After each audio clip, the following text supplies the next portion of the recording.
Hello बच्चों, आज हम लोग इस क्लास के माध्यम से हम लोग एटॉमिक मास लिखना सीखेंगे कि एटॉमिक मास कैसे लिखा जाता है, द्रव्यमान संख्या कैसे लिखा जाता है।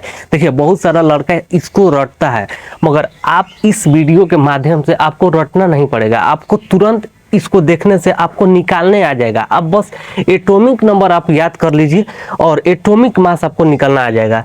देखिए, एटॉमिक मास कैसे निकाला जाता है। देखिए, एक से लेके 20 तक को हमको 9 तक ले निकालना रहता है, मतलब याद रहता है, हर बच्चे को याद होना चाहिए। तो देखिए, एटॉमिक नंबर 1 से 20 तक के आपको लिख लीजिए और उसमें से क्या करिए, दूसरा का स्टेप, उसमें से ऑड और इवन नंबर को छाटिए। ऑड नंबर और इवन नंबर, ऑड और इवन नंबर, उस इवन नंबर वो संख्या होता है जो 2 से पूरा डिवाइड हो, यानी कि विभाजित हो। और इसमें भी ऑड नंबर जो 2 से पूरा विभाजित ना हो, उससे नहीं कटे, उसको ऑड नंबर कहते हैं। तो देखिए, इसमें इवन और ऑड नंबर छाटिए। देखिए, इवन नंबर कौन है, 2 है, 4 है, 6 है, 8 है, ऐसे ही करके है। और इसमें ऑड नंबर कौन है, 1 है, 3 है, 5 है, 7 है, 9 है, ऐसे ही करके। अब देखिए, अब इसमें एक सेक्शन है। देखिए, एक सेक्शन क्या है, hydrogen, beryllium, nitrogen, chlorine, argon, ये एक सेक्शन है। इसमें एक सेक्शन कहने का मतलब है कि इसमें ये वाला कॉन्सेप्ट नहीं लगेगा, तो इसको आपको याद आना चाहिए, याद कर लीजिएगा इसको। तो इसको एक सेक्शन को आप कैसे याद कीजिएगा। देखिए, एक सेक्शन को याद करने के लिए एक ट्रिक है। हाय ब्यूटीफुल नारी चलो आगरा, हाय ब्यूटीफुल नारी चलो आगरा, एक 5 एक्सेप्शन को याद करने का यह ट्रिक है। हाय से हाइड्रोजन हो गया, बी से बेरिलियम, एन से नाइट्रोजन हो गया, सीएल से क्लोरीन हो गया, एआर से आर्गन, ये 5 एक्सेप्शन याद कर लीजिएगा। अब चलिए वहां पे इवन और ऑड नंबर छांट लीजिए। तो देखिए, एन का है, एटॉमिक नंबर है। अब देखिए, इवन में 2 इंटू एन करना है, 2 इंटू एन, 2 गुना एन करना। अब देखिए, मान लीजिए हाइड्रोजन एक सेक्शन है, तो इसको छोड़ दीजिए।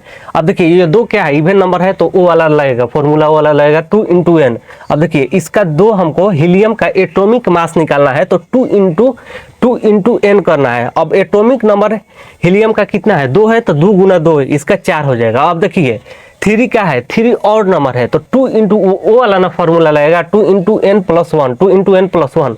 अब देखिए, 2 इंटू एन प्लस 1 लगाइए, 2 इंटू एन प्लस 1, तो 2 गुना और 3 प्लस 1 7 हो जाएगा।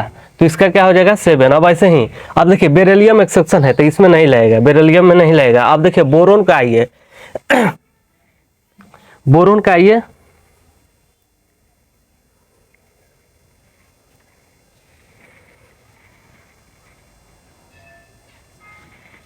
अब देखिए, बोरोन में क्या है, बोरोन देखिए, बोरोन है ऑड नंबर ना है, तो 2 इंटू एन प्लस 1 लगेगा, तो 5 दूनी 10 प्लस 1 11 हो जाएगा। अब देखिए, कार्बन क्या है, इवन नंबर है, तो 2 इंटू एन करना है, तो 6 दूनी 12 हो जाएगा इसका। अब देखिए, ऑक्सीजन, अब नाइट्रोजन आइए, नाइट्रोजन एक सेक्शन है, तो इसको नहीं लिखना है, नाइट्रोजन को, नाइट्रोजन एक सेक्शन है, नाइट्रोजन एक्सेप्शन है, तो इसको नहीं लिखना। अब देखिए, ऑक्सीजन, ऑक्सीजन के क्या करना है, ऑक्सीजन को, अब यह इवन नंबर है, तो 2 इंटू एन कीजिए, तो 8 दूनी 16 हो गया। अब ये क्या है, फ्लोरीन क्या है, यह ऑड नंबर है, तो 2 इंटू एन प्लस 1, तो 19 हो गया। ऐसे ही करके आप ऑड इवन के कॉन्सेप्ट लगा के आप पूरा को ऐसे निकालना आ जाएगा, आपको याद करना नहीं पड़ेगा। अब देखिए, यहाँ पे कुछ एक्सेप्शन है। अब देखिए, क्लोरीन का एक्सेप्शन है, तो इसको याद कर लीजिए। अब देखिए, आर्गन का एक्सेप्शन है, तो आर्गन का याद कर लीजिए। आर्गन का देखिए, 18 दूनी 36 होना चाहिए, मगर ये 40 है, यह एक्सेप्शन है, याद कर लीजिएगा। पोटासियम का 1940 होता है, तो यह देखिए, ये ऑड नंबर है, ये ऑड नंबर है, तो 19 दूनी 38 प्लस 1 39 हो गया। कैल्शियम इवन नंबर है, तो 20 दूनी 40 हो गया। तो मुझे आशा है कि आप लोग को समझ में आ गया।